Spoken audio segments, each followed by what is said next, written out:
أعوذ بالله من الشيطان الرجيم بسم الله الرحمن الرحيم. Adab-adab berdoa agar doa-doa Anda itu bisa dikabulkan oleh Allah Subhanahu wa taala. Mirip dengan kalau Anda ingin mengajukan sesuatu pada atasan Anda di perusahaan, tentu Anda punya ada protokolnya lah ya, supaya sesuai dengan protokol dan akhirnya diterima permintaan kita. Yang pertama ada berdoa adalah mengawali doa dengan pujian kepada Allah dan bersalawat kepada Nabi SAW, kemudian menutup doa dengannya juga. Ya, ini banyak sekali penjelasan yang dipaparkan oleh para ulama berhubungan dengan masalah ini ya. Di antaranya diambil daripada hadis Nabi SAW yang sahih, kullu amrin la yubda' bismillah fahuwa aqta. Semua perkara yang tidak dimulai dengan menyebut nama Allah maka dia terputus dari rahmat Allah ya. Jadi terputus dari rahmat Allah. Begitu juga dengan ada pernah sahabat masuk masjid kemudian tiba-tiba dia langsung mengatakan Allahumma gfirli, ya Allah maafkanlah aku. Kata Nabi SAW, istajala adha. Orang ini buru-buru sekali. Harusnya dia memuji Allah dulu, membaca salawat pada diriku, kemudian baru dia menyampaikan hajatnya. Dalam riwayat lain kata Nabi SAW, semua doa yang tidak dimulai dengan salawat denganku maka akan terhijab, tertutup. Oleh karena itu minimal teman-teman bilang Alhamdulillah, wassalatu wassalamu ala rasulillah. Itu bahasa Indonesia. Segala puji bagi Allah dan juga salawat dan taslim kepada Nabi besar Muhammad sallallahu alaihi wa ala alihi wa sahbihi wasallam. Yang kedua, agar doa Anda dikabulkan, terutama tentu kita semua sepakat kita akan sangat butuh doa justru pada saat kita sedang terhimpit ya, lagi sakit, ingin sembuh dari bangkrut, ingin bangkit kembali dan segala macam ya. Maka kata beliau yang kedua adalah senantiasa berdoa di saat lapang dan juga sempit, senang ataupun susah ya. Ini ada putnot nomor 305 dikatakan sebagaimana diriwayatkan oleh Tirmidzi dan lainnya dan dihasankan oleh Al-Albani ya. Ada juga hadis Nabi SAW yang berbunyi, kenalilah Tuhanmu pada saat kau sedang lapar, maka dia akan kenali kau pada saat kau sedang susah. Justru sekarang kalau badan Anda sehat, rezeki Anda masih melimpah ya, anggota tubuh masih sempurna, Masya Allah, makanan, minuman ada, istri, suami ada, anak-anak ada, segala macam ada semuanya gitu kan. Maka di saat ini kalau Anda berdoa kepada Allah SWT, justru di saat nanti kita lapang, Allah akan mudahkan diijabahnya doa kita. Yang ketiga, tidak berdoa memohon agar keburukan menimpa keluarga, harta, anak-anak, dan juga diri sendiri. Sebagaimana diriwayatkan oleh Imam Muslim. Kata Nabi SAW, jangan kalian mendoakan keburukan buat diri kalian, keluarga kalian, dan harta kalian. Karena bisa saja malaikat lewat lalu mengaminkan, maka dikabulkanlah. Jadi jangan pernah membahasakan bahasa-bahasa yang bisa menjadi doa buruk buat diri kita sendiri. Misalnya orang lihat dirinya di kaca, kok saya jelek ya, kok mata saya begini ya, kok saya begini, oh saya sudah terlalu kelihatan tua dan segala macam. Ini bahasa-bahasa tidak perlu diucapkan. Lebih kita mengatakan Masya Allah, Allah masih berikan saya ketampanan, kecantikan, kulit yang sehat, rambut yang subur dan seterusnya ya. Kemudian yang keempat, merendahkan suara ketika berdoa antara berbisik dan jahar atau terdengar.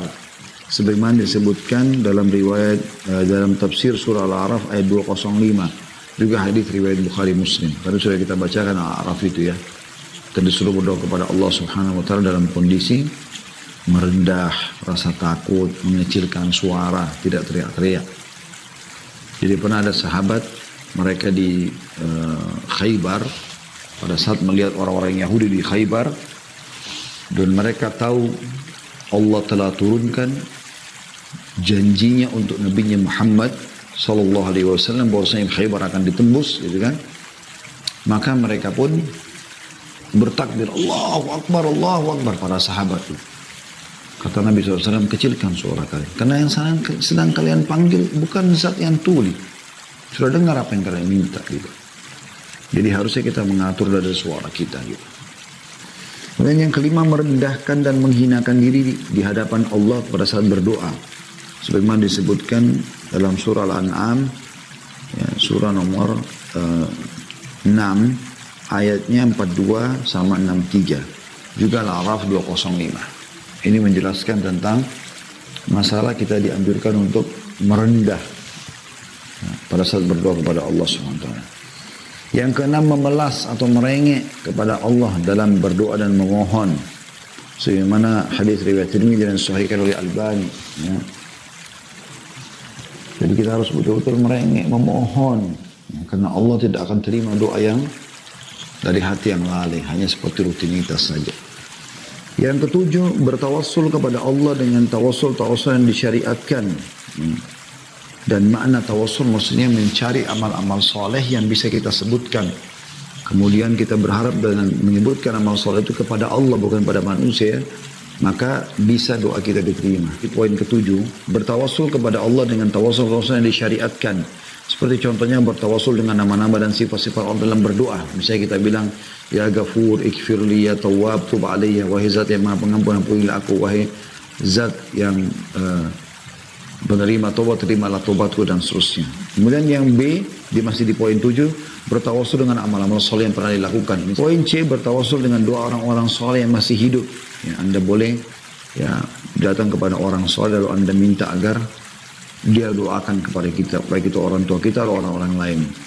Yang kedelapan, mengakui dosa-dosa dan mensyukuri nikmat-nikmat Allah saat berdoa. Ya, berdasarkan hadis Bukhari. Jadi kalau kita punya dosa, kita mengatakan, Ya Allah, akui dosaku padamu, Ya Allah, maafkanlah aku, dan jangan kau haramkan dari rezekimu karena dosa itu. Ya, seterusnya. Yang kesembilan, tidak memaksakan diri untuk bersajak dalam berdoa.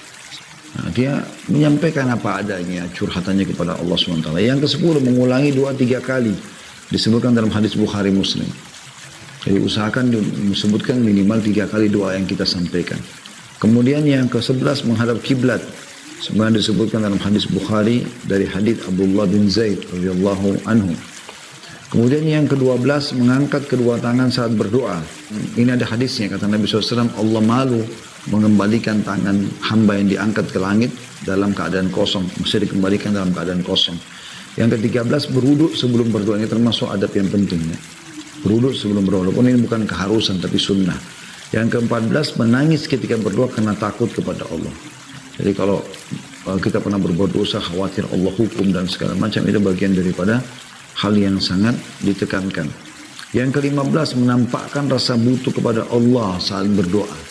Dan jangan acuh tak acuh, tunjukkan kebetulan seperti Anda kalau minta pada atasan Anda. Atau Anda lagi terlilit utang, gitu kan. Dan Anda ingin agar meminjam uang kepada seseorang. Kira-kira bagaimana Anda meyakinkan orang tersebut? Mungkin Anda sambil menangis, Anda datangkan anak Anda yang susah, yang beberapa hari nggak makan dan segala macam. Anda datangkan bukti-bukti kalau Anda memang terlilit utang dan dikejar oleh orang-orang. Supaya Anda yakinkan kepada dia. Maka Anda harusnya tunjukkan rasa butuh itu kepada Allah. Yang ke-16, memulai berdoa untuk diri sendiri apabila berdoa untuk orang lain. Atau sebelum berdoa untuk orang lain. Selalu doakan diri sendiri dulu. Dan ini disebutkan dari hadis riwayat Tirmidzi dan sahihkan oleh Albani. Yang ke-17, tidak melampaui batas dalam berdoa. Ya, berdasarkan dari sekian Abu Daud dan dihasankan oleh Albani. Jadi tidak melampaui batas dalam berdoa. Maksudnya meminta hal-hal yang memang sudah tidak mungkin gitu ya. Seperti minta dihilangkan malam, dihilangkan siang, berubah jenis kelamin dan segala macam, ini nggak mungkin. Yang ke-18, bertaubat dan mengembalikan hak orang yang diperoleh secara tidak hak atau tidak benar. Sebagaimana hadis riwayat Muslim. Jadi kalau masih ada hak orang lain, biasanya doa kita malah belum dikabulkan. Kemudian yang ke-19, ya, berdoa untuk kebaikan kedua orang tua dan diri sendiri. Sebagaimana hadis riwayat disebutkan dalam Al-Quran surah Al-Isra ayat 24, Ibrahim ayat 41 dan Nuh ayat 28. Yang ke-20, berdoa untuk diri sendiri dan untuk orang-orang mukmin. Tadi kan berdoa untuk kedua orang tua, poin 19, dan diri sendiri. Kalau poin 20, berdoa untuk diri sendiri dan juga orang-orang beriman. Doa yang masyhur dalam Al-Quran yang Rabbana ighfir lana wa li ikhwanina alladziina sabaquna bil iman. Wahai Tuhan kami, ampunilah kami dan orang-orang yang mendahului kami dari beriman, ya, yang sudah beriman. Wala taj'al fi qulubina ghillan lil ladzina amanu. Ya Allah, jangan kau jadikan dalam hati kami kebencian terhadap orang-orang beriman. Rabbana innaka ra'ufur rahim. Maksudnya Allah, engkau maha lembut dan maha pengasih. Kemudian yang ke-12, tidak boleh berdoa kecuali kepada Allah. Kecuali kepada Allah. Dan ini hal mendasar teman-teman yang harus kita garis bawahi. Izinkan saya tutup teman-teman sekalian.